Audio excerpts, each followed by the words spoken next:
reprend l'idée que les graves crises dans le monde, qui est le monde du marché, qui est le monde capitaliste, sont toujours des crises de la surproduction. Hein. C'est systématiquement ça.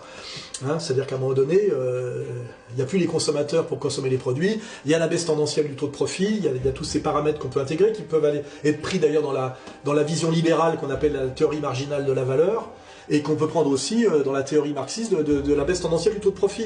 Il n'y a pas de raison de nier l'une par l'autre. En réalité, il faut être capable de les articuler.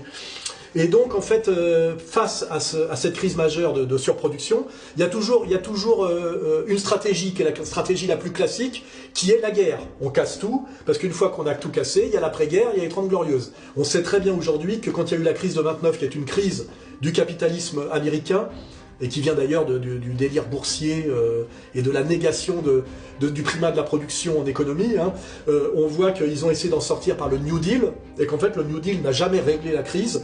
La crise a été réglée dans les années 50 par la destruction de la Deuxième Guerre mondiale. Tous les analystes aujourd'hui le savent.